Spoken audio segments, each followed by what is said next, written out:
నమస్తే city cable hot news కి స్వాగతం. నా పేరు యశ్వంత్. ముందుగా హెడ్లైన్ చూద్దాం.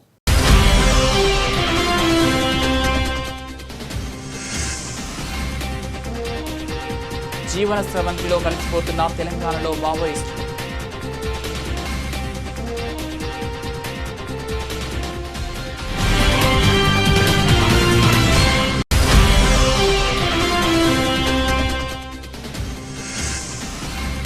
నేత్రదాత కుటుంబానికి సదాశ్రయ ఫౌండేషన్ అభినందన పత్రం.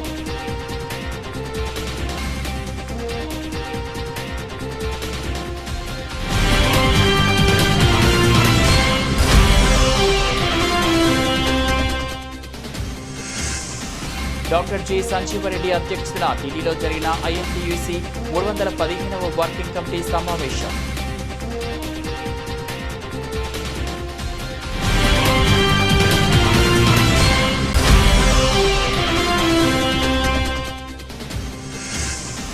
రామగుండం పోలీస్ కమిషనర్ దృష్టి సారించాలి. ఏఐవైఎఫ్ జిల్లా కార్యదర్శి మార్కపురి సూర్య డిమాండ్.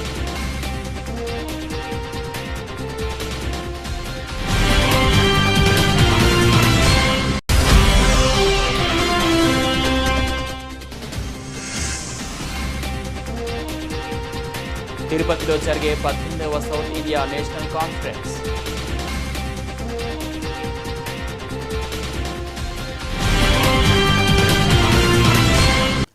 తెలంగాణలో మావోయిస్టులు జనజీవన స్రవంతిలో కలిసిపోతున్నారు. అనేక మంది మావోలు ఆయుధాలు విడిచిపెట్టి జనంలోకి వస్తున్నారు.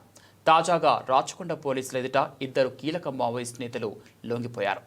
జననాట్య మండలి ఫౌండర్ సంజీవ్, ఆయన భార్య పోలీసులకు సరెండర్ అయ్యారు. ఆంధ్ర, తెలంగాణ దండకారణ్య ప్రాంతాల్లో ఈ 2 మావోయిస్టులు పనిచేస్తున్నారు. గద్దర్తో పాటు జననాట్య మండలి వ్యవస్థాపకుడిగా సంజీవ్ ఉన్నారు. అలాగే దండకారణ్యం స్పెషల్ జోనల్ సెక్రటరీగా కూడా సంజీవ్ పనిచేశారు. సంజీవ్తో పాటు ఆయన భార్య దీనా కూడా పోలీసుల ఎదుట లొంగిపోయారు.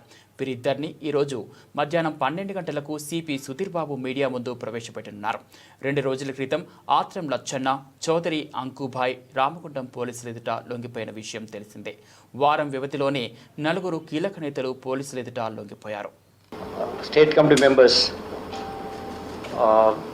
Main stream life like larger world ఇంటరాక్షన్లో లీగల్ లైఫ్ని లీడ్ చేయడానికి ఇప్పుడు మన దగ్గరికి వచ్చారు. వీళ్ళు గత 45 సంవత్సరాలుగా అప్పుడు పిడబ్ల్యూజీ, ఇప్పుడు సిపిఐ మావోయిస్ట్ ఈ ఉద్యమంలో భాగస్వామ్యం తీసుకున్నారు. అప్పుడు ఆంధ్రప్రదేశ్ వెస్ట్వేల్ ఆంధ్రప్రదేశ్ రాష్ట్రంలో యాక్టివ్ రోల్ ప్లే చేసి, దాని తర్వాత మన రాష్ట్రంలో అంటే నార్త్ తెలంగాణ స్పెషల్ జోన్లో మెంబర్గా ఉంటూ ఆపరేట్ చేస్తూ, అలానే దండకారణ్యంలో కూడా పనిచేస్తారు. వీళ్ళు ఫస్ట్ ముఖ్యంగా ఇందులో సంజీవ్ అలియాస్ లేగు దాదా, ఇతను ప్రస్తుతం సెక్రటరియట్ మెంబర్ డికేఎస్జెడ్సి. దీంట్లో అతను 45 ఇయర్స్ నుంచి ఈ ఉద్యమంలో భాగస్వామ్యం తీసుకున్నాడు. 1980లో ఇతను ఇంటరాక్షన్లో వచ్చినప్పుడు గదర్తో పనిచేస్తారు. ఆయన మెయిన్ టీమ్ మెంబర్ అయినా ఆ టీంలో ఈ was playing a very pivotal role. దీంతో పాటు వేరే మేము డప్పు రమేష్, విద్య, దయాకర్ వీళ్ళందరూ పనిచేస్తారు. ఈ కార్యక్రమంలో వాళ్ళు 16 రాష్ట్రాలు 16 సంవత్సరాలు తిరిగిన తర్వాత 1996లో ఈయన దళంలో చేరి దళం యాక్టివిటీలో స్టార్ట్ చేస్తారు. డివిఎంగా డివిజనల్ కమిటీ మెంబర్గా ఉంటూ ఆయన మనుగూరు దళంలో ఫస్ట్ యాక్టివిటీ స్టార్ట్ చేయడం జరిగింది. సో మనుగూరు దళంలో ఉన్న తర్వాత అక్కడి నుంచి పాండవ దళంలో, ఏటూరు నాగరం దళంలో కూడా ఇంటరాక్షన్స్లో ఉన్నారు. ఇలా 2001 వరకు యాక్టివిటీలు ఉన్న తర్వాత అక్కడ నుంచి నార్త్ తెలంగాణ స్పెషల్ జోనల్ కమిటీలో వెళ్ళింది. Then he worked in that area also. In 2002, there was an encounter, exchange of fire Ailapur exchange of ఫైర్లో ఇతను తప్పించుకోవడం జరిగింది. ఆ ప్రాసెస్లో విద్య ఇతని దళం మెంబర్ అయిన మిస్సెస్ ఆవిడ అందులో ఎక్స్చేంజ్ ఆఫ్ ఫైర్లో ఆవిడ చనిపోయినారు. దాని తర్వాత ఇదైనా మూమెంట్ ఎలా ఉంటూనే 2003లో దండకారణ్య స్పెషల్ జోనల్ కమిటీ వెళ్ళారు.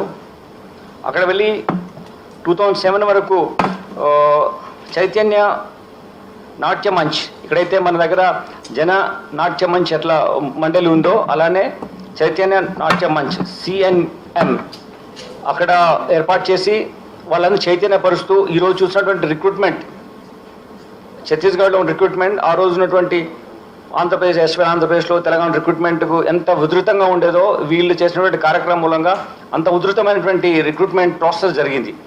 కార్డర్స్ పార్టీలో చేరడము, మావోయిజం ఇన్ఫ్లుయెన్స్ అయ్యడము ఇవన్నీ చేశారు. ఈరోజు అక్కడ ఉధృతమైనటువంటి రిక్రూట్మెంట్ జరిగితే పాటు ప్రజలను మోటివేట్ చేయడంలో చాలా ఇంపార్టెంట్ రోల్ ప్లే చేశారు. ఈవిడ కూడా ఇక్కడ మనం పనిచేస్తున్నప్పుడు ఒక మెయిన్ ఎక్స్చేంజ్ ఆఫ్ ఫైర్లో కూడా ఈవిడ ఉన్నారు. But she could escape from that. Later on Sanjeev ఎప్పుడైతే దండకారణ్య వెళ్ళినప్పుడు అక్కడ 2005లో కూడా ఒక ఎన్కౌంటర్ ఫేస్ చేశారు ఎక్స్చేంజ్ ఆఫ్ ఫైర్లో నేషనల్ పార్క్ ఏరియాలో. బట్ ఈ could also escape. he has taken part in 2 exchange of fires. ఈరోజు అన్నీ చూసి తెలంగాణ ప్రభుత్వం చేస్తున్నటువంటి ఈ జనజీవన స్రవంతిలో వస్తున్నటువంటి లార్జర్ వరల్డ్ సివిలియన్ లైఫ్లో, మెయిన్ స్ట్రీమ్ లైఫ్లో వస్తున్నటువంటి ఈ మావోయిజం ఇన్ఫ్లుయెన్స్ ఉన్నటువంటి కార్డర్స్కి వెసులుబాటుతో పాటు వాళ్లకు రిహాబిలిటేట్ చేయడంలో వాళ్ళు చూసి దీన్ని ఇంప్రెస్ అయ్యి వేరే రాష్ట్రాల కన్నా ఇక్కడ మంచి విధంగా మార్పు తీసుకొచ్చాలనే ఉద్దేశం ఉన్న వాళ్లకు ప్రభుత్వం నుంచి పోలీస్ డిపార్ట్మెంట్ సహకారం ఉంటుంది నమ్మి ఇక్కడికి వచ్చారు. అంతేకాకుండా ఇప్పుడు మన సంజీవ్ ఈయన మన రాచకొండ కమిషనరేట్ బిడ్డనైనా యాప్రాల్ దగ్గర కింది వీధిలో ఈయన నేటివ్ పుట్టడం జరిగింది. అక్కడ నుంచి వచ్చి ఈ విధంగా వాళ్ళ బ్రదర్స్ అందరూ రైల్వే డిపార్ట్మెంట్లో పనిచేశారు. ఇప్పుడు అలానే రిటైర్ అయ్యి కూడా ఉన్నారు. గోపన్న వాళ్ళు స్టేట్ కమిటీ మెంబర్ బస్తర్ ఏరియాలో పనిచేశారు.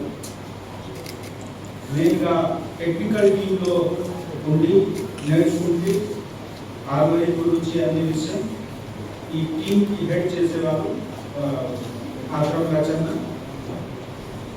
నేటివ్ ప్లేస్ వాళ్ళకి మంచిర్యాల డిస్ట్రిక్ట్. అదేవిధంగా వాళ్ళకి వైఫ్ అనుకుబాయి వాళ్ళు కూడా డివిజనల్ కమిటీ మెంబర్గా సేమ్ టెక్నికల్ టీంలో పనిచేసేవారు. ఇద్దరు ఈరోజు మా దగ్గర సరెండర్ చేస్తున్నారు.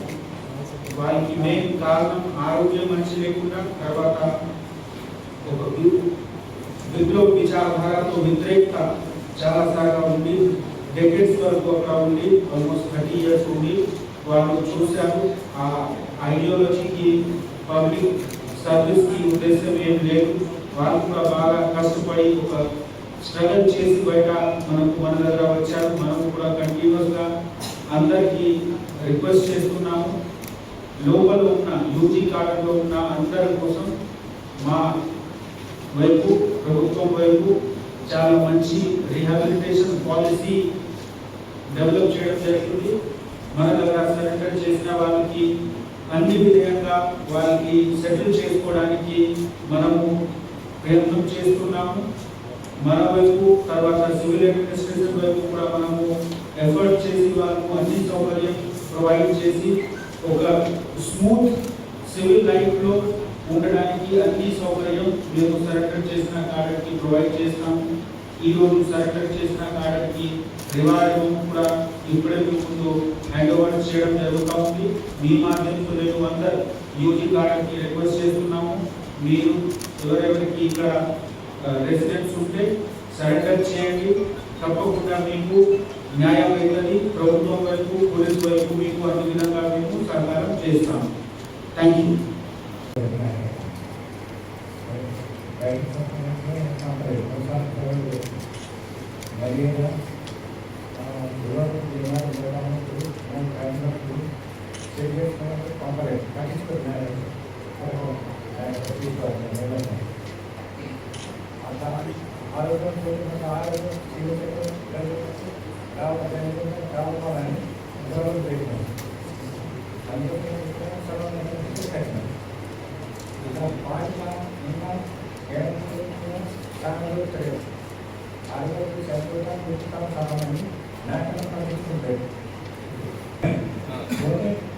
పట్టించుకోవాలి బాగా దానికి నలభై సంవత్సరాలు అవుతాను మా తెలంగాణ ప్రజలకు సాధించి ఏం లేదు ప్రజల కోసం మద్దతు ఏం లేదు మన సర్కార్లో మద్దతు లేదు మనం పార్టీ పోయిన కలిసి ప్రజలకు అన్ని రోడ్లు బంద్ అయ్యి సోలార్ ప్లేట్ బంద్ అయ్యి మొత్తం బంద్ చేసింది బంద్ చేసింది ఇప్పుడు కొంచెం పార్టీ అట్నే కాదు పార్టీ కూడా ఇది వస్తాయి అక్కడ ఇక్కడ దళాల నుంచి పార్టీ కమ్యూనిస్ట్ మావోవాది పార్టీ ఎంతకాలం ఏం లేదు కానీ ఏమీ కాదు లేదు ఒక ఎన్నికలు తీసుకుంటే అదే జనగణ పట్టించుకోవాలి మామూలు మాట్లాడే అంటే పార్టీకి సిద్ధాంతాలు ఏమంటారు? అక్కడున్న నాయకత్వం కూడా ఆరోగ్య సమస్యలు పట్టించుకోకపోవడం అన్నిటికంటే మేము ప్రభుత్వం జనజీవన సేవంతో కలవాలని ప్రదర్శించాం. ఒకరి కోసం పోరాడే ప్రజల కోసం అనుకుని పోయినా ఇప్పుడు సాధించింది ఏం లేదనేది తెలుసుకోవాలి. చెప్పారు కదా, అక్కడ వాళ్ళు ఏ ఉద్దేశం ఆలోచన చేసి తెలియనా లోకపోయినా పోతే కూడా అక్కడ వాళ్ళకి ప్రజా వ్యతిరేకత లోపల కూడా ఉంది. మాకు ఇంటరాక్షన్లో చాలా చెప్పారు ఏ విధంగా లోపల ఉన్న విలేజర్స్కి ఇబ్బంది జరుగుతూ ఉంది, పార్టీ కాడర్ చిన్న కాడర్ ఎవరు ఉంటే వాళ్ళకి ఇన్జస్టిస్ జరుగుతూ ఉంది. నేత్రదానం గొప్ప పుణ్యకార్యమని సింగరేణి సంస్థ Ramagundam region quality general manager Baidya అన్నారు. ఒడిశాలోని నైని బ్లాక్లో ప్రాజెక్ట్ ఆఫీసర్గా విధులు నిర్వహిస్తున్న సింగరేణి అధికారి బింగి మాధవరావు, సింగరేణి రిటైర్ ఉద్యోగి రాజేశం తల్లి లక్ష్మి ఇటీవల అనారోగ్యంతో మృతి చెందగా ఆమె కార్నియాలను కుటుంబ సభ్యులు దానం చేసి ఇద్దరికి వెలుగులు ప్రసాదించారు. ఈ సందర్భాన్ని పురస్కరించుకొని ఆదివారం గోదావరికని జవహర్ నగర్లోని వారి నివాసంలో సదాశయ ఫౌండేషన్ ఆధ్వర్యంలో నేత్రదాత సంస్మరణ సభను నిర్వహించారు. ముందుగా మౌనం పాటించి నేత్రదాతకు నివాళులర్పించారు. అనంతరం నేత్ర, అవయవ, శరీర దానాలపై సదాశయ ఫౌండేషన్ జాతీయ కార్యదర్శి లింగమూర్తి, ముఖ్య సలహాదారులు నూక రమేష్, టెక్నికల్ సలహాదారులు డిటి వెంకటస్వామి, ప్రచార కార్యదర్శి కెఎస్ వాసు అవగాహన కల్పించారు. నేత్రదానం చేసిన కుటుంబ సభ్యులను అభినందించారు. సదాశయ ఫౌండేషన్ ద్వారా అభినందన పత్రాన్ని వైద్య చేతుల మీదుగా అందజేశారు. ఈ కార్యక్రమంలో నేత్రదాత కూతురు సరస్వతి, కోడళ్లు భారతి, శారదతో పాటు మనుమన్లు, మనుమరాళ్ళు, బంధువులు పాల్గొన్నారు. అట్లాగే మా రమేష్ గారికి అడ్వైజర్, ఈ మధ్య వెంకటస్వామి కూడా హైదరాబాద్లో ఈ మంచి కార్యక్రమాన్ని చేస్తున్నారు. వారికి కూడా జోహార్. Thank you for this opportunity. గుర్తుపెట్టుకుంటారు, ఎప్పటి వరకు దీవిస్తారో ఒకసారి ఆలోచించండి. ఫస్ట్ చిన్న బాబు గిట్ల ఏదంటే వాళ్ళ తల్లిదండ్రులు బాధపడుతుంటారు మొదటి నుండి, ఏమి జన్మలు ఏం చేసావో నా కొడుకు ఇలా అయిందనుకుంటుంటారు. అలాంటి వాళ్ళకి మనం నేత్రదానం చేయడం వల్ల చూపు వచ్చిన వెంటనే ఏమంటారమ్మా, ఎవరో మహానుభావులు ఇవ్వడం వల్ల చూపు వచ్చింది. అభిమానంతో వచ్చేసిన అందరికీ కూడా నా నమస్కారము. ఏదైతే సదాశయ ఫౌండేషన్ వాళ్ళు చేపట్టిన బృహత్తమైన కార్యక్రమంలో మమ్మల్ని కూడా భాగస్వాములు చేసినందుకు వాళ్లకు సదా ధన్యవాదాలు చేస్తున్నాను. అదేవిధంగా ఏంటంటే ఈ కార్యక్రమం చాలా మంచి కార్యక్రమం, అందరికీ తెలియాల్సిన కార్యక్రమం. మా అమ్మ బతికినన్ని రోజులు కూడా అందరికీ సేవ చేసింది. తను ఎప్పుడు కూడా సేవ చేసుకోవాలని ఆలోచన కూడా పెట్టలేదు. కానీ బతికినన్ని రోజులు సేవ చేసింది. చనిపోయిన తర్వాత కూడా తన సేవను కొనసాగించడానికి మాకు అవకాశం కలుగజేసిన ఫౌండేషన్కు మేము ఎప్పటికీ కృతజ్ఞతలము. అదేవిధంగా దీనికి అంగీకారం చేసిన మా అన్నయ్యకు.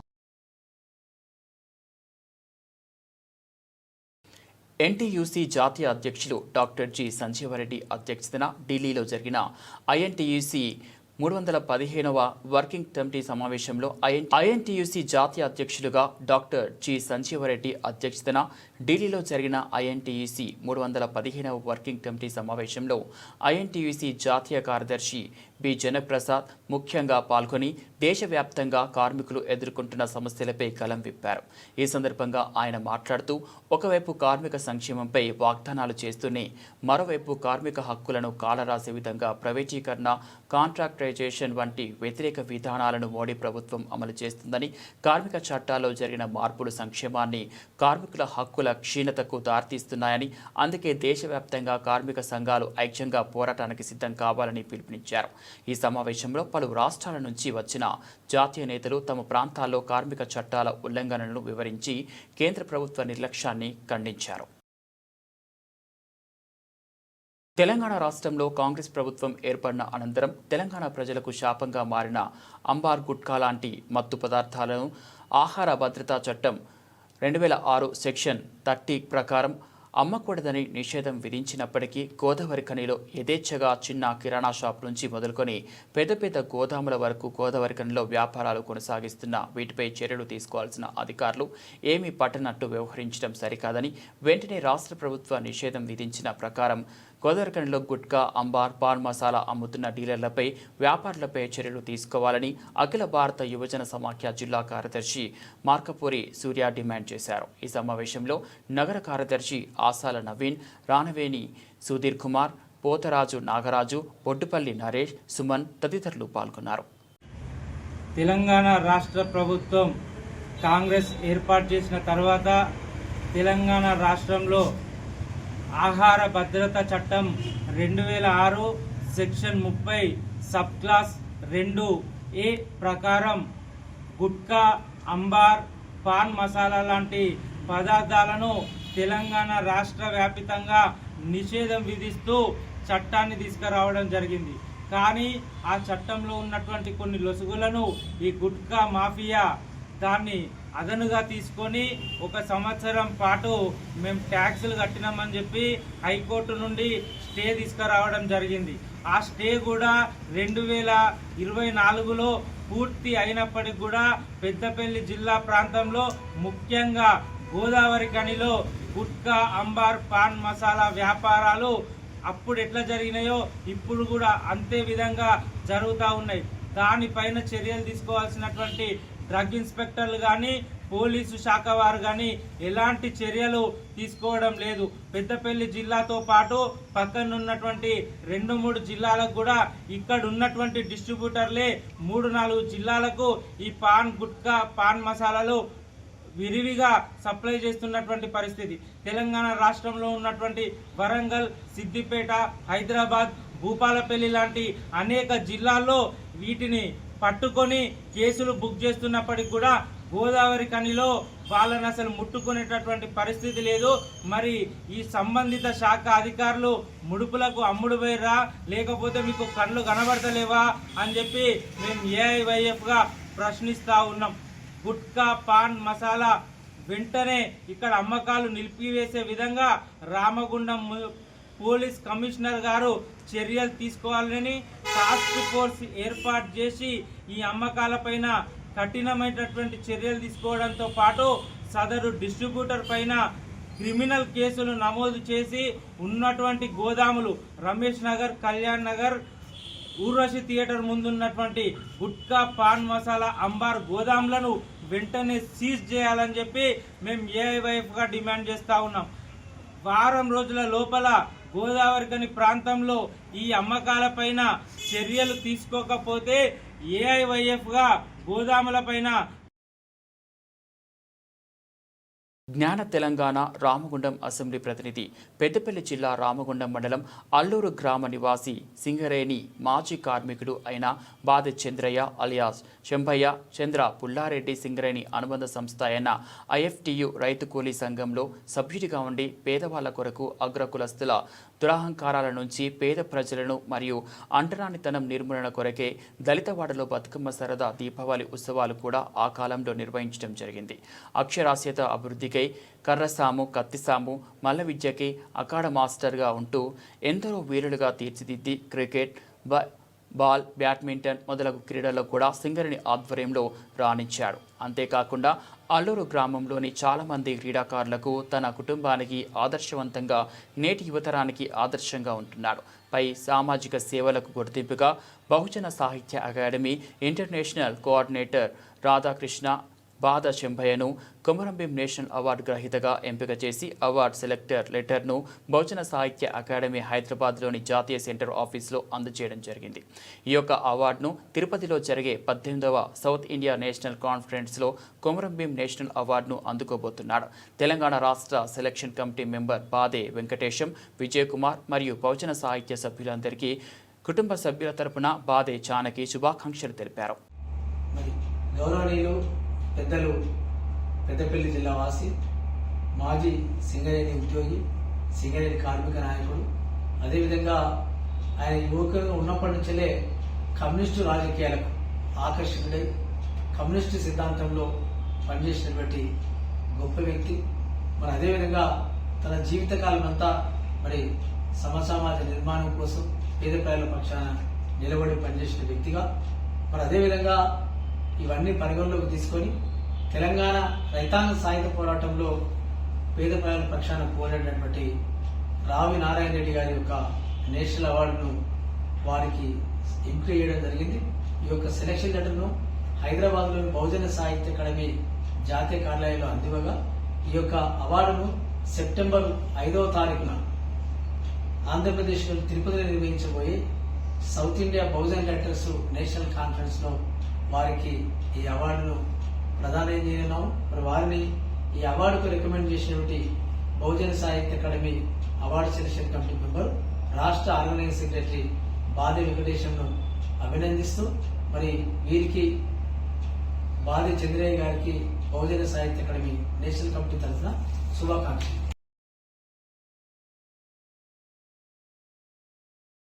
ఈరోజు భారత కార్మిక సంఘాల సమాఖ్య ఏఐటియు పెద్దపల్లి జిల్లా కమిటీ సమావేశం గోదావరికని గాంధీనగర్లోని ఐఎఫ్టియు కార్యాలయంలో జిల్లా అధ్యక్షులు ఈ నరేష్ అధ్యక్షతన జరిగింది. ఈ సమావేశానికి ముఖ్య అతిథిగా హాజరైన ఐఎఫ్టియు రాష్ట్ర అధ్యక్షులు ఐ కృష్ణ మాట్లాడుతూ రాష్ట్రంలో కార్మిక వర్గం ఎదుర్కొంటున్న సమస్యల పట్ల కాంగ్రెస్ ప్రభుత్వం అనుసరిస్తున్న విధానాలను విడనాడాలని, కనీస వేతనాలు 26,000 ఇవ్వాలన్నారు.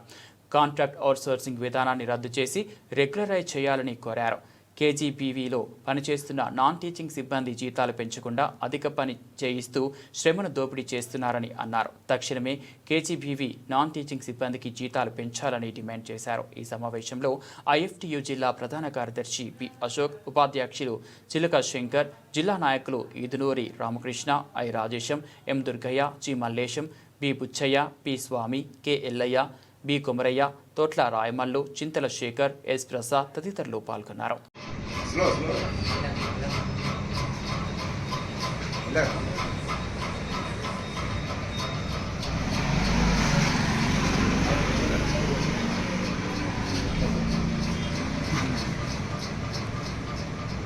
ఇవాళ భారత కార్మిక సంఘాల సమాఖ్య ఐఎఫ్టియు పెద్దపల్లి జిల్లా కమిటీ సమావేశం జరిగింది. ఈ సమావేశం జూలై 9న జరిగినటువంటి భారత కార్మిక వర్గం చేసిన సమ్మెలో పాల్గొన్న కార్మిక వర్గానికి విప్లవ జయజయం తెలుపుతుంది. అదేవిధంగా ఒకవైపున 4 లేబర్ కోడ్స్కు వ్యతిరేకంగా మోడీ ప్రభుత్వం అనుసరిస్తున్నటువంటి కార్మిక విధానాలకు, ప్రజా వ్యతిరేక విధానాలకు వ్యతిరేకంగా దేశవ్యాప్తంగా కార్మిక వర్గం పోరాడుతున్నటువంటి సమయంలోనే ఈ రాష్ట్ర ప్రభుత్వం, తెలంగాణలో అధికారంలో ఉన్నటువంటి కాంగ్రెస్ ప్రభుత్వం 282 జీవో తీసుకురావడం ద్వారా అసంఘటిత రంగంలో పనిచేస్తున్నటువంటి కార్మికుల పనిభారం 8 గంటల నుండి 10 గంటల వరకు పెంచడం జరిగింది ఆ జీవోలో. అదేవిధంగా ఇంతకుముందు అమలవుతున్న లేదా వాళ్ళు సౌకర్యాలుగా ఉన్నటువంటి ఇతర ఓవర్ టైం అలవెన్స్ కావచ్చు, వారాంతపు సెలవులు కావచ్చు, ఫిక్స్డ్ టర్మ్ ఎంప్లాయ్మెంట్ కావచ్చు, అనేక అంశాలని కూడా అందులో పొందుపరచడం జరిగింది.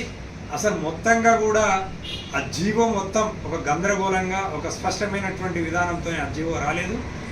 రాష్ట్ర ప్రభుత్వం పునరాలోచించి ఆ జీవోని వెనక్కి తీసుకోవాలని, రద్దు చేయాలని చెప్పి భారత కార్మిక సంఘాల సమైక్య IFTU పెద్దపల్లి జిల్లా కమిటీ రాష్ట్ర ప్రభుత్వానికి విజ్ఞప్తి చేస్తుంది.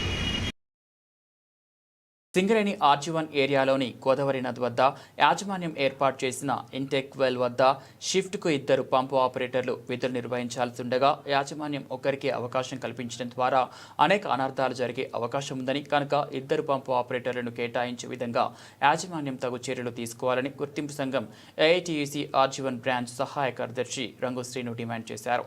ఆదివారం గోదావరి నది వద్ద ఉన్న సింగరేణి ఇంటెక్ వెల్ను ఆయన సివిల్ డిపార్ట్మెంట్ AITUC కార్యదర్శి దాసరి శ్రీనివాస్ మరియు ఇతర నాయకులతో కలిసి ఇంటెక్ వెల్ పరిసర ప్రాంతాన్ని పరిశీలించిన అనంతరం మాట్లాడుతూ, ఆదివారం ప్లే డే సందర్భంగా మొదటి షిఫ్ట్లో 2 పంపు ఆపరేటర్లు కేటాయించాల్సి ఉండగా సూపర్వైజర్ అశోక్ కుమార్ ఒక్కరినే కేటాయించడం సరైంది కాదని ఆయన అన్నారు.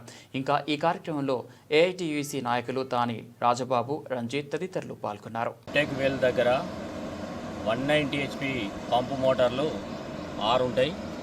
ఇక్కడ 2 వ్యక్తులను పంప్ ఆపరేటర్గా కేటాయించాలి. రోజు ఏ షిఫ్ట్లో అయినా 2 పంప్ ఆపరేటర్ ఉండాలి. కానీ ఇవాళ లేడే రోజున 1 పంప్ ఆపరేటర్నే కేటాయించడం జరిగింది. దీనికి పూర్తి బాధ్యత అశోక్ కుమార్ అనే సూపర్వైజర్ వహించాలి. మొన్ననే వారం క్రితం పూసాల శ్రీనివాస్ అనే పంప్ ఆపరేటరు గుండె నొప్పి వచ్చి ఇంకో ఆపరేటర్ ఉండడం వల్ల ఆయన వెంటనే కార్లు తీసుకొని హాస్పిటల్ తీసుకోవడం వల్ల ఏ ప్రమాదం జరగలేదు. ఇవాళ ఒక్కరినే కేటాయించినాడు. ఒక్కరిని కేటాయించడం వల్ల ఈయనకు ఇక్కడ ఈ ట్యాంక్ దగ్గర మనకు శవాలు వస్తూ ఉంటాయి, కాలేస్తూ ఉంటారు. అదేవిధంగా ఇక్కడ అనేక రకాల హర్రర్ ఉంటుంది. పంపు సౌండ్ కూడా పడక ఛాతీల నొప్పి, గుండె నొప్పి లేక అనారోగ్య కారణాలు అయితే ఉన్నారు. వాళ్ళు పెద్ద మనుషులు ఇక్కడ చేస్తూ ఉంటారు. కాబట్టి వీరికి ఏదైనా ప్రమాదం జరిగినప్పుడు దీనికి ఎవరు బాధ్యత వహించాలి? సూపర్వైజర్ వహిస్తారా? మరి దానికి ఉన్న HOD వహిస్తారా? అనేక సార్లు AITUCగా మేము HODకి చెప్పడం జరిగింది. అయినా కానీ దీన్ని పట్టించుకోవడం లేదు. కావున దీని తక్షణమే 2 పంప్ ఆపరేటర్లు కేటాయించకుంటే ఈ 190 HP పంపుల దగ్గర 6 పంపులు ఉంటాయి. దీని దగ్గర కేటాయించకుంటే సింగరేణిలో జరిగే పరిణామాలకు పూర్తి బాధ్యత యాజమాన్యం వహించాల్సి వస్తుందని TBGKS ఇన్ఛార్జిగా నియమితులై మొదటిసారిగా గోదావరిఖని పట్టణానికి వస్తున్న సందర్భంగా మాజీ మంత్రి కొప్పుల ఈశ్వర్కు ఘనస్వాగతం పలుకుదామని TBGKS రాష్ట్ర అధ్యక్షులు మిర్యాల రాజిరెడ్డి పిలుపునిచ్చారు. గోదావరిఖన్లోని TBGKS కేంద్ర కార్యాలయంలో ఆయన మీడియాతో మాట్లాడుతూ, బీఆర్ఎస్ వర్కింగ్ ప్రెసిడెంట్ కేటీఆర్తో ఇటీవల TBGKS నాయకత్వం సమావేశమై సింగరేణి కార్మికుల సమస్యలపై సంస్థలో జరుగుతున్న పరిణామాలపై చర్చించిన సమయంలో TBGKSకు ఇన్ఛార్జిగా మాజీ మంత్రి కొప్పుల ఈశ్వర్ను నియమించడం జరిగిందని తెలిపారు. TBGKS ఇన్ఛార్జిగా నియమితులైన కొప్పుల ఈశ్వర్ను గోదావరిఖనికి పిలిచి సన్మానం చేయనున్నామని, అందులో భాగంగా సోమవారం సాయంత్రం 4 గంటలకు మున్సిపల్ కార్యాలయం సమీపంలోని అంబేద్కర్ విగ్రహం వద్ద పూలమాల వేసి నివాళులు అర్పించి అక్కడి నుంచి బైక్ ర్యాలీగా రాజ్యలక్ష్మి ఫంక్షన్ హాల్కు తీసుకొని వచ్చి సన్మానం చేయనున్నామని వెల్లడించారు. ఈ కార్యక్రమంలో రామగుండం, బెల్లంపల్లి రీజియన్ TBGKS శ్రేణులు పాల్గొని ఘనస్వాగతం పలుకుతామని కోరారు. 16 తారీఖున హైదరాబాద్లోని తెలంగాణ భవన్లో BRS working president గారైనటువంటి Kalvakuntla Taraka Ramarao గారిని తెలంగాణ బొగ్గని కార్మిక సంఘం నాయకత్వం కలవడం జరిగింది. దాంట్లో మాజీ మంత్రివర్యులైనటువంటి కొప్పుల ఈశ్వర్ గారు, అలాగే లక్ష్మారెడ్డి గారు, రసమై బాలకిషన్ గారు కూడా హాజరైనటువంటి సందర్భంలో సింగరేణి సంస్థలో జరుగుతున్నటువంటి పరిణామాలపైన ప్రముఖంగా చర్చించడం జరిగింది. ఈరోజు ప్రైవేటీకరణ విషయంలో బీజేపీ ప్రభుత్వం చేస్తున్నటువంటి విధానాలైతేంది, ఆక్షన్లో పాల్గొంటేనే బొగ్గు బ్లాకులు దక్కేటువంటి విధంగా తయారు చేసినటువంటి కమర్షియల్ మైనింగ్ విధానం అయితేంది, గతంలో కాంగ్రెస్ చేసినటువంటి క్యాప్టివ్ మైనింగ్ విధానం అయితేంది, అలాగే ఈ యొక్క కిషన్ రెడ్డి గారు బొగ్గు బ్లాకుల వేలం పెట్టినప్పటి సందర్భంలో భట్టి విక్రమార్క గారు పాల్గొన్నటువంటి విషయం అయితేంది, సంస్థలో జరుగుతున్నటువంటి అనేక అవినీతి అక్రమాల గురించి అయితేంది, ఈ సింగరేణిని రక్షించుకోవాలి, కాంగ్రెస్కు హటావో సింగరేణికి బచావో సేవ్ సింగరేణి అనేటువంటి నినాదంతో కార్మికుల దగ్గరికి వెళ్ళి ఇప్పుడు ఉన్నటువంటి పరిస్థితులను వివరించి ఈ సంస్థను రక్షించుకొని తద్వారా గతంలో కేసీఆర్ గారు ఇచ్చినటువంటి హామీలు ఏదైతే అమలు జరుగుతున్నటువంటి దాన్ని అనుభవిస్తున్నటువంటి కార్మిక వర్గం ఉన్నదో దాన్ని పోకుండా చూసుకోవాలి, కొత్తగా కూడా హక్కులను తీసుకొచ్చే విధంగా మన సంఘం పోరాటం చేయాలి అనేటువంటి ఉద్దేశంతో వారు దిశా నిర్దేశం చేయడంతో పాటుగా ఈరోజు మీకు ఇంకొక ఇన్ఛార్జిగా కూడా నియమిస్తున్నామని చెప్పి బీఆర్ఎస్ పార్టీ తరఫున అనుభవజ్ఞులైనటువంటి కార్మికుడుగా స్వయంగా అనుభవం కలిగినటువంటి మన కొప్పుల ఈశ్వర్ గారు, ఈ ప్రాంత బిడ్డ అయినటువంటి ఈ తెలంగాణ బొగ్గని కార్మిక సంఘానికి ఫౌండర్గా ఉండి ఈ సంఘం ఈ స్థాయిలో చేరడానికి కారకుడైనటువంటి వారిని ఈరోజు బీఆర్ఎస్ పార్టీ తరఫున తెలంగాణ బొగ్గని కార్మిక సంఘానికి వారు ఇన్ఛార్జిగా నియమించినటువంటి సందర్భంలో వారు ఎల్లుండి సోమవారం నాడు 21వ తారీఖు నాడు 4 గంటలకు వారికి మొట్టమొదటిసారిగా గోదావరి ప్రాంతానికి ఈ నియమితులమే అయిన తర్వాత వచ్చినటువంటి సందర్భంలో వారికి స్వాగతం తెలిసి అలాగే సన్మాన కార్యక్రమం ఏర్పాటు చేయాలనేటువంటి ఉద్దేశంతో వారు 4 గంటలకు మన అంబేద్కర్ స్టాచ్యూ మున్సిపాలిటీ ఆఫీస్ దగ్గర వారిని రిసీవ్ చేసుకొని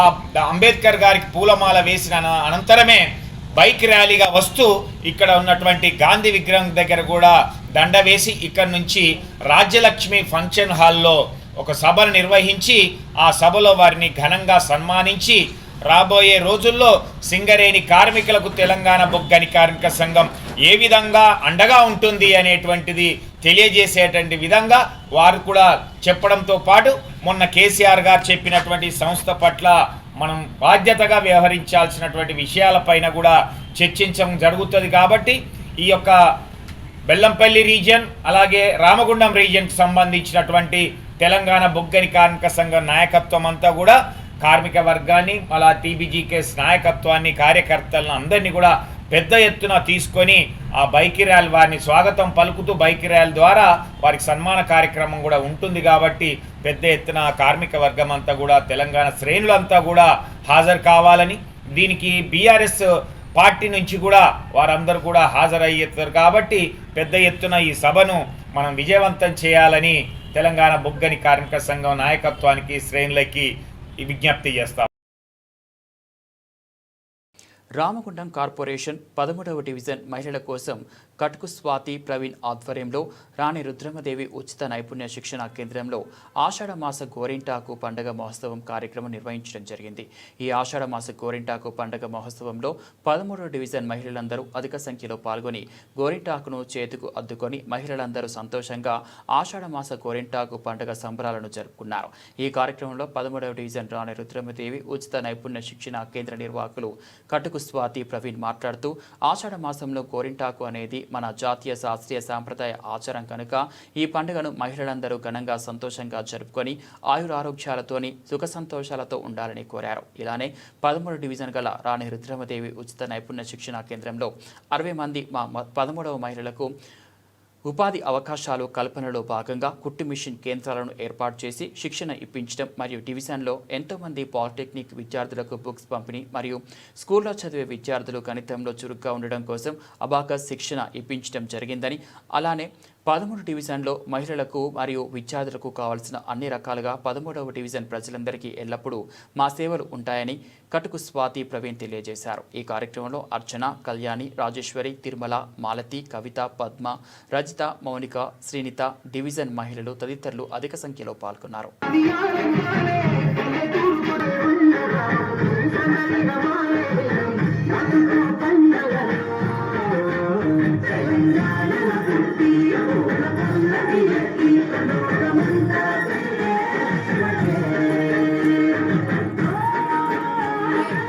ప్రజలకు ప్రభుత్వానికి మధ్య వారధిగా ప్రజా సమస్యల పరిష్కారం కోసం అహర్నిశలు కృషి చేస్తున్న 4వ స్తంభంగా పిలువబడుతున్న పత్రికలు, మీడియా సంస్థలే పట్టుకొమ్మలుగా నిలుస్తున్నాయని ఐజేయు నేషనల్ సభ్యుడు నగునూరి శేఖర్ అన్నారు. జర్నలిస్టుల సమస్యలపై ప్రభుత్వ దృష్టికి తీసుకెళ్తామని, అలాగే అర్హత కలిగిన ప్రతి పాత్రికేయుడికి ఇళ్ల స్థలాలకై పోరాటం చేస్తామని టీయూడబ్ల్యూజే ఐజేయు నేషనల్ కౌన్సిల్ సభ్యులు నగునూరి శేఖర్ అన్నారు. ఆదివారం రామగిరి మండలంలోని సెయింటనరీ కాలనీ సాయిరాం గార్డెన్స్లో టీయూడబ్ల్యూజే ఐజేయు జిల్లా కార్యవర్గ మొదటి సమావేశం జిల్లా అధ్యక్షుడు మల్లోజల వంశీ అధ్యక్షతన జరిగింది. ఈ సమావేశంలో జిల్లా ప్రధాన కార్యదర్శి అశోక్, రాష్ట్ర ఉపాధ్యక్షులు పుర్ర సంపత్ గౌడ్, రాష్ట్ర కౌన్సిల్ సభ్యుడు కోల లచ్చన్న, జిల్లా కోశాధికారి తగరం రాజు, జిల్లా కార్యదర్శి జబ్బర్ ఖాన్, జ్యోతుల ప్రవీణ్, ఉపాధ్యక్షుడు పొన్నం శ్రీనివాస్ గౌడ్, ముత్యాల నర్సయ్య, పతంగుల రవి మరియు పాలకుర్తి విజయ్ కుమార్, కార్యవర్గ సభ్యులు గాదే బాలయ్య, చింతం కిరణ్, మలయాళ రమేష్, సీనియర్ పాత్రికేయుడు పివి రావు, సమ్మయ్య, పోలు మధు, తిరుపతి రెడ్డి, సూత్రం శ్రీధర్, జక్కం సత్యనారాయణ, డబ్బేట శంకర్, మల్లేష్ యాదవ్ తదితరులు పాల్గొన్నారు. సందర్భంగా మీ అందరికీ శుభాకాంక్షలు తెలియజేస్తున్నాను. ఈనాటి ఎజెండా ఇళ్ల స్థలాలు సంస్థాగత నిర్మాణం అనే ప్రధాన అంశాలుగా ఉన్నది. అట్లాగే ప్రాతినిధ్యం లేని మండలాలలో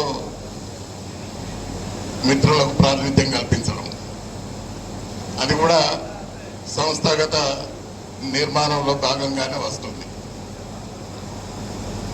ఇళ్ల స్థలాల గురించి కానీ, అక్రెడిటేషన్ల గురించి కానీ, హెల్త్ కార్డుల గురించి కానీ రాష్ట్ర కమిటీ చేస్తున్న ప్రయత్నాలు ఏమిటి, అక్కడ ఏం జరుగుతున్నది, ఇటీవల జరిగిన రాష్ట్ర కార్యవర్గ సమావేశంలో ఏం చర్చించాం అన్న విషయాలు సోదరుడు రాష్ట్ర ఉపాధ్యక్షుడు సంపత్ మీ ముందుంచారు. అయితే ప్రధానంగా ఇవాళ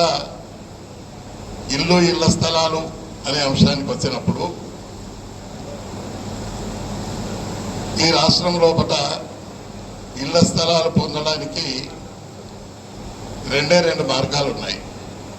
అంటే జర్నలిస్టులకే అనే కాదు, సాధారణ పౌరులకు కూడా ఉన్న రెండు మార్గాలు ఏంటి అంటే, ఒకటి ఏదైనా ఒక వృత్తి మనం చేస్తున్నప్పుడు ఆ వృత్తి సంఘంగా ఏర్పడి ఇళ్ల స్థలాల కోసం ఒక సొసైటీని ఏర్పాటు చేసుకొని ప్రభుత్వానికి దరఖాస్తు చేసుకోవడం, ఆ సొసైటీ ద్వారా మనం ఏదైనా ఒక స్థలాన్ని గుర్తించడము, లేకుంటే గుర్తించకున్నా కూడా మేము ఇంతమంది ఈ సొసైటీలో సభ్యులుగా ఉన్నాం, మేమందరం నివాస స్థలాలు లేకుండా ఉన్నామని చెప్పి మాకు ప్రభుత్వం ఇళ్ల స్థలాలు ఇవ్వాలని దరఖాస్తు చేసుకుంటే ఆయా జిల్లాల కలెక్టర్లు వాటిని పరిశీలించి కమిషనర్ ల్యాండ్ రెవెన్యూకు ఒక ప్రతిపాదన పంపిస్తాయి.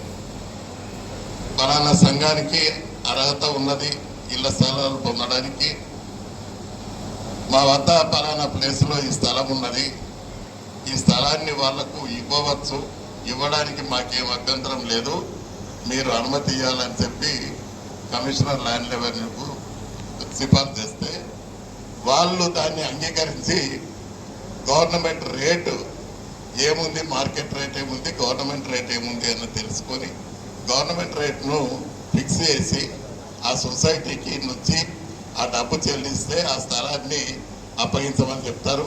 అప్పుడు దాన్ని అప్పగిస్తే ఆ సొసైటీకి రిజిస్టర్ చేస్తారు. ఆ సొసైటీ కార్యవర్గం ఏదైతే ఉంటుందో సభ్యులకు దాన్ని ఇల్లు పంచుతుంది. రాష్ట్ర వ్యాప్తంగా గతంలో ఇవాళ హైదరాబాద్ పట్టణంలో ఇట్లాంటి 3 సొసైటీలు ఉన్నాయి జర్నలిస్టులకు. అట్లాగే కరీంనగర్లో ఒక సొసైటీ ఉంది, వరంగల్ జిల్లాలో 2 సొసైటీలు ఉన్నాయి, ఖమ్మం జిల్లాలో 2 సొసైటీలు ఉన్నాయి, ఇంకా వేరు జిల్లాలలో కూడా ఇట్లాంటి కొన్ని సొసైటీలు ఫామ్ అయినాయి. అయితే హైదరాబాద్ జర్నలిస్టులకు ఇళ్ల స్థలాలు ఇచ్చినప్పుడు ఎమ్మెల్యేలు, ఎమ్మెల్సీలు, హైకోర్టు న్యాయమూర్తులు, జడ్జీల ఫైల్తో పాటు ఈ జర్నలిస్టుల ఫైల్ను కూడా కలుపుతూ ఒక పిటిషన్ వేశారు కోర్టులో. ఈ స్పెషల్ కేటగిరీ కింద వీళ్ళని గుర్తించి వీళ్ళందరికీ ఎందుకు ఇళ్ల స్థలాలు ఇవ్వాలి? రాష్ట్రంలో పట్ల ఇళ్ల స్థలాలు లేని వాళ్ళు ఎన్నో లక్షల మంది ఉన్నారు. అటువంటి వారంతా కూడా పౌరులే, వీళ్ళు కూడా పౌరులే. ఇంకా వీళ్ళు ఆర్థికంగా అంతో ఇంతో డబ్బు కలిగి ఉన్న వాళ్ళు మరి వాళ్ళకి ఇవ్వకుండా వీళ్ళకి ఇవ్వడం ఎందుకు సమంజసం అని చెప్పి కోర్టులో ఒక పిటిషన్ ఇస్తారు. దాన్ని పరిశీలించిన సుప్రీంకోర్టు అవన్నిటిని రద్దు చేస్తూ ఒక తీర్పిచ్చింది. తీర్పిచ్చినప్పుడు జర్నలిస్టులను ఆ కేటగిరీ నుంచి మినహాయించాలా? ఎందుకంటే జడ్జీలు, న్యాయమూర్తులు, ఉద్యోగులు, ఐఏఎస్లు, ఐపీఎస్లు, తర్వాత ఎమ్మెల్యేలు, ఎమ్మెల్సీలు కేటగిరీలో జర్నలిస్టులు రారు. జర్నలిస్టులల్లా అల్పాదాయ వర్గాల వాళ్ళు ఉన్నారు, రోజువారీ వేతనం వాళ్ళు ఉన్నారు, అట్లాగే చాలని జీతంతో పనిచేస్తున్న వాళ్ళు కూడా ఉన్నారు. కనుక ఇది ఆ కేటగిరీ కింద కాదు అని చెప్పినప్పుడు వాళ్ళు ప్రభుత్వం అయితే దానికి సానుకూలంగా ఉంది, కానీ సుప్రీంకోర్టు తీర్పు మాత్రం వ్యతిరేకంగా ఉండడంతో ఆ సుప్రీంకోర్టు తీర్పును మళ్ళీ పరిశీలించమని కోరడానికి మనం మళ్ళీ మన యూనియన్ తరఫున జాతీయ స్థాయిలో ఒక పిటిషన్ వేయడం జరిగింది. ఇది సొసైటీలకు ఇప్పుడు ఇళ్ల స్థలాలు ఇవ్వకపోవడానికి ఒక ఆటంకంగా మారడంతో ఈ రాష్ట్ర ప్రభుత్వం దీన్ని ఎలా అధిగమించి జర్నలిస్టులకు మనం ఇళ్ల స్థలాలు ఇవ్వచ్చు అనే దాని మీద జర్నలిస్టు మిత్రులు ప్లస్ ఒకరిద్దరు రిటైర్డ్ న్యాయమూర్తులు, తర్వాత ఇప్పుడున్న ఐఏఎస్ అధికారులతో కూర్చుండి మాట్లాడి ఒక నిర్ణయం తీసుకోవాలని చెప్పి నిర్ణయించింది. ఆ మేరకు సమావేశం జరుగుతున్నది. అది ఎప్పుడు దాని మీద ఒక మార్గం ఏర్పడుతుంది అనేది మనకి ఇప్పుడే విధంగా తెలియదు. ఇక రెండో అంశం, ఇంకో మార్గం ఏంటి అని అంటే weaker section housing section. Weaker section కింద ఇప్పుడు రాష్ట్రంలో ఎక్కడ ఇచ్చినా కూడా వీకర్ సెక్షన్ కిందనే ఇళ్ళ స్థలాలు మంజూరు చేస్తారు. మనకు రాష్ట్ర వ్యాప్తంగా ఇప్పటి వరకు చేసిన ఇళ్ల మంజూరు కానీ ఇప్పుడు చేస్తున్నాయి కానీ వీకర్ సెక్షన్ కింద ఇస్తున్నారు. అది అన్నప్పుడు కొంతమంది జర్నలిస్టులు వీకర్ సెక్షన్ కింద ఎలా వస్తారు అని చెప్పి అడిగిన వాళ్ళు ఉన్నారు. అయినా వివిధ రాజకీయ పక్షాలకు కానీ అధికారులకు కానీ ఒక సానుకూల దృక్పథం ఉండదు కనుక వేర్వేరు మండలాల లోపలకు ఇళ్ల స్థలాలు ఇస్తున్నారు. అయితే ఇట్లా ఒకరి దయాదాక్షిణ్యాలతోటి ఇళ్ల స్థలాలు పొందడం అనేది కాకుండా మనకు రాజ్యాంగబద్ధంగానే ఏదైనా ఒక వచ్చే మార్గం ఉందో దాన్ని కావాలని చెప్పి పెద్దపల్లి జిల్లా అంతర్గా మండలంలోని పెద్దంపేట గ్రామంలో శ్రీ శ్రీ త్రిదండి చిన్నజీయర్ స్వామి వారి వికాస తరంగిణి ట్రస్ట్ ఆధ్వర్యంలో మహిళా ఆరోగ్య వికాస్ వారి పర్యవేక్షణలో పెద్దంపేట గ్రామంలోని మహిళలకు గర్భకోశ సర్వైకల్ క్యాన్సర్ లాంటి రుగ్మతలను ముందస్తుగానే కనిపెట్టి క్యాన్సర్ మహమ్మారిని తరిమికొట్టే విధంగా వైద్య సేవలు అందిస్తూ ఉచితంగా మందులు కూడా ఇచ్చే కార్యక్రమం నిర్వహించడం జరిగింది. ఈ కార్యక్రమానికి ముఖ్య అతిథులుగా హాజరైన రామగుండం సిఐ ప్రవీణ్ గారు జ్యోతి ప్రజ్వలన చేసి కార్యక్రమం ప్రారంభించిన అనంతరం మాట్లాడుతూ క్యాన్సర్ లాంటి మహమ్మారిని ఇలాంటి పరీక్షలతో ముందుగానే కనిపెట్టి ట్రీట్మెంట్ చేయించుకొని జీవనశైలిని మార్చుకొని ఆరోగ్యమే మహాభాగ్యం అనే విధంగా ముందుకు సాగి ఆరోగ్య సమాజాన్ని నిర్మించాలని పిలుపునిచ్చారు. ఈ కార్యక్రమంలో హైదరాబాద్ ఆశ్రమం నుంచి వచ్చిన మహిళా ఆరోగ్య వికాస్ సేవకురాలు పద్మలక్ష్మి, ప్రసన్నలక్ష్మి, మధుమిత, ఎన్డీపీసీ వికాస తరంగిణి టీం లీడర్ దీపిక, సభ్యురాలు మాధవి, కవిత, లక్ష్మి, సుకన్య, శారద, మాధవి, రమ, అంజలి, ప్రేమలత, పెద్దంపేట గ్రామ మాజీ సర్పంచ్ ఆముల శ్రీనివాస్, గ్రామశాఖ కాంగ్రెస్ పార్టీ అధ్యక్షులు మెరుగు కుమార్ గౌడ్, కిసాన్ సెల్ గ్రామశాఖ అధ్యక్షులు పల్లె రవీందర్, కాంగ్రెస్ పార్టీ గ్రామ సీనియర్ నాయకులు నాడెం అంజయ్య, బోయపోతు మల్లేష్, పుర్రగట్టయ్య, కొలిపాక దామోదర్ రెడ్డి, పొంగాని సాగర్ గౌడ్, ఊరెటి మహేష్, పైడిపల్లి ప్రసాద్ మరియు మెరుగు వెంకటేష్, పెండ్యాల వెంకటేష్, కొట్టూరి రామచంద్ర, బోయబోతు మహేష్, బోయపాత్ సాగర్, ఎన్డి ఇమాం, అధిక సంఖ్యలో మహిళలు, గ్రామ ప్రజలు పాల్గొన్నారు. గ్రామంలో చిన్నజీయర్ స్వామి గారి ట్రస్ట్ ఆధ్వర్యంలో వికాస తరంగిణి మహిళా ఆరోగ్య వికాస్ వారి ఆధ్వర్యంలో ఈ మహిళలకు సంబంధించిన వ్యాధుల పరంగా మెడికల్ క్యాంపు నిర్వహించడం జరిగింది. దానికి వచ్చినటువంటి జియర్ ట్రస్ట్ సంబంధించిన రిప్రజెంటేటివ్ అమ్మలందరికీ, అలాగే నాయకులు మహేష్ గారికి, మిగతా గ్రామ పెద్దలకు, మిగతా నాయకులందరికీ, గ్రామస్తులందరికీ కూడా నమస్కారాలు. సో ఒక మంచి కార్యక్రమాన్ని వీళ్ళు టేకప్ చేశారు. అందరి ఆరోగ్యం బాగుండాలని చెప్పేసి ట్రస్ట్ ఆధ్వర్యంలో చిన్నజీయర్ గారి మిషన్లో భాగంగా ఈరోజు ఈ గ్రామాన్ని ఎంచుకోవడం, ఇక్కడికి రావడం చాలా సంతోషంగా ఉంది. సో ఈ కార్యక్రమాన్ని, ఈ యొక్క క్యాంపుని సద్వినియోగపరచుకోవాలని చెప్పేసి నేను కూడా గ్రామ పెద్దలకు, ముఖ్యంగా మహిళా మండలందరికీ, అమ్మలకు అందరికీ కూడా నేను రిక్వెస్ట్ చేస్తున్నాను. సో ఆరోగ్యమే మహాభాగ్యం. సో మనం ఆరోగ్యంగా ఉంటేనే మన కుటుంబం అనేది బాగా నడుస్తుంది కాబట్టి ముఖ్యంగా ఇంటికి పెద్ద. సో మనము చూస్తున్నాము రోజు కూడా మనం తినే తిండి ఎంత కలుషితంగా ఉంటుందో అంత పొల్యూటెడ్ కాబట్టి సో అందరు కూడా ఇది సద్వినియోగపరుచుకొని మన ఆరోగ్యం పరంగా దృష్టి పెట్టాలని, అలాగే భోజన విషయంలో కూడా ఆర్గానిక్ ఫుడ్ వైపు మళ్ళీ మనం ఈ ప్లాస్టిక్ నియంత్రణ చేయడము, ఇంకా ఆయిల్ ఫుడ్ తగ్గించడము, జంక్ ఫుడ్ తగ్గించడం, ఇలాంటివన్నీ కూడా మనమే కాకుండా మన పిల్లలకు కూడా నేర్పించాలి. ఎందుకంటే ముఖ్యంగా మన పిల్లలందరూ కూడా పై చదువుల నిమిత్తము హైదరాబాద్కి వెళ్ళడము, హాస్టల్లో ఉండడము ఇవన్నీ చూస్తున్నాం మనం. సో బర్త్డే కల్చర్స్ అనేది బాగా అయిపోయినాయి, వీకెండ్స్ పార్టీస్ అనేది బాగా అయిపోయినాయి కాబట్టి వాళ్ళందరినీ కూడా తగ్గించే కార్యక్రమం చేయాలని చెప్పేసి కూడా నేను వీళ్ళకు కోరుకుంటున్నాను. ఈ అవకాశం ఇచ్చిన మీ అందరికీ కూడా చాలా ధన్యవాదాలు. Thank you. ఈ గ్రామంలో ఈ మహిళా ఆరోగ్య వికాస్ అనే శిబిరాన్ని ఏర్పాటు చేసినందుకు చాలా ధన్యవాదాలు. ప్రతి మహిళ కూడా అందరూ కూడా ఒక గృహంలో గృహిణి బాగుంటేనే గృహం బాగుంటుందని స్వామివారు నిర్ణయించిండ్రు. అయితే కాల్పోస్కోపీ ద్వారా మనకి మహిళలందరికీ ఇప్పుడు ఏంటి వీళ్ళేంటి ఈ గ్రామానికి వచ్చిర్రు, మనకు హాస్పిటల్స్ లేవా అని అనుకోవచ్చు అందరూ కూడా. కానీ మా గురువు గారి స్పెషాలిటీ ఏంటంటే కాల్పోస్కోపీ అనే పరికరాన్ని కనిపెట్టి ప్రతి మహిళ గర్భాశయ ముఖద్వారాన్ని మానిటర్లో చూపించి కాల్పోస్కోపీ ద్వారా వాళ్ళకున్న ప్రాబ్లమ్స్ ని మనం లైవ్ లో చూపిస్తాము. డాక్టర్స్ ఎంతో మంది ఉంటారు, వాళ్ళు స్కానింగ్ చేస్తారు, కానీ మనకు ఒక బ్లాక్ అండ్ వైట్ స్లిప్ ఇస్తారు వాళ్ళు, కాకపోతే మ్యాటర్ ఇస్తారు. కానీ మనం ఇక్కడే క్లారిటీ చేసుకోవచ్చు మనకి ఎరోజన్ ఉందా లేకపోతే బల్కీ ఉందా ఏంటి అబ్నార్మల్ అన్నీ కూడా మనం చూసుకోవచ్చు. అలా చూసుకోవడం వల్ల ప్రతి మహిళకి కూడా చాలా వరకు అవేర్నెస్ వస్తుంది. ఇట్లా నార్మల్గా ఉంటే ఎలా ఉంటుంది సర్విక్స్, అబ్నార్మల్గా ఉంటే ఎలాగుంటుంది, అయితే ఇలా ఉంటే మనకి ఏమన్నా అవుతుందో ఏమని చెప్పి ఇమ్మీడియట్లీగా మనము హాస్పిటల్కి వెళ్ళగలుగుతాము. దాని ద్వారా మనల్ని మనం కాపాడుకోగలుగుతాము. చాలా మంది ఇప్పుడు స్త్రీలకే క్యాన్సర్ వస్తుంది కాబట్టి గర్భాశయ ముఖ ద్వారానికి కానీ బ్రెస్ట్కి కానీ ఇప్పుడు చాలా వరకు క్యాన్సర్ అనే మహమ్మారి వస్తుంది కాబట్టి వాటి నుండి మనం కాపాడుకోవడానికి ప్యాస్మియర్ చేసినా కూడా 1 వీక్ మళ్ళీ టైం వేస్ట్ అవుతుందని చెప్పి దీని ద్వారా మనం చూసుకొని వెంటనే బయాప్సీకి వెళ్ళి దాన్ని ఏం చేయాలనేది వారు నిర్ణయించిండ్రు. మనం సొంతంగా చేసుకోగలిగితే చేయించుకోవచ్చు ట్రీట్మెంట్, లేదా మనకి చేత కాదు అంటే కూడా మాకు గురువు గారు అది కూడా చేస్తున్నారు. ఈ మధ్యనే నిన్న కూడా ఫాలోఅప్ లో చాలా మందికి గర్భాశయ ముఖ ద్వారానికి చాలా మందికి ఆపరేషన్స్ కూడా చేయించడం జరిగింది. అందుకని అందరూ కూడా ప్రతి ఒక్క మహిళ ఇయర్లీ 2 టైమ్ మనకి బయాప్సీ అని కానీ లేకపోతే ఇలాంటి ఉచిత శిబిరాలు ఉన్నప్పుడు అందరూ పాల్గొనాలి. ఏదైనా ఏముందిలే వాళ్ళు ఊరికే చేస్తున్నారు ఇది సర్వే అని అనుకోవద్దు.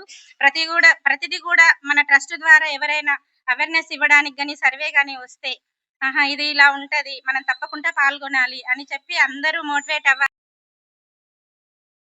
బులెటిన్ ముగించే ముందు హెడ్లైన్స్ మరోసారి.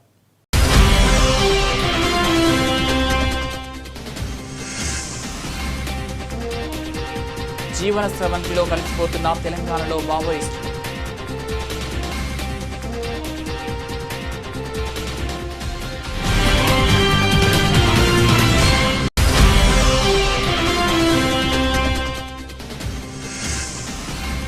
నేత్రదాత కుటుంబానికి సదాశయ ఫౌండేషన్ అభినందన పత్రం.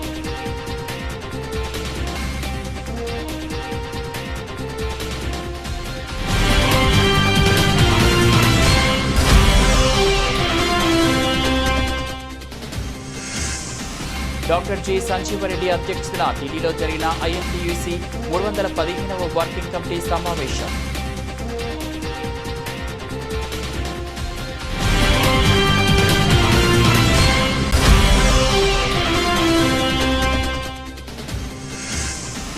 రామగుండం పోలీస్ కమిషనర్ దృష్టి సారించాలి. ఏఐవైఎఫ్ జిల్లా కార్యదర్శి మార్కపురి సూర్య డిమాండ్.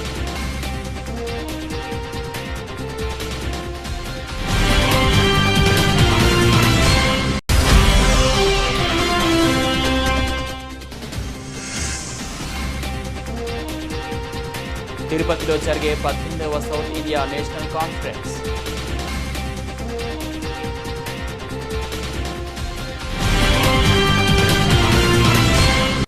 ఇవి బులెటిన్ అప్డేట్స్. మరో బులెటిన్లో మళ్ళీ కలుద్దాం.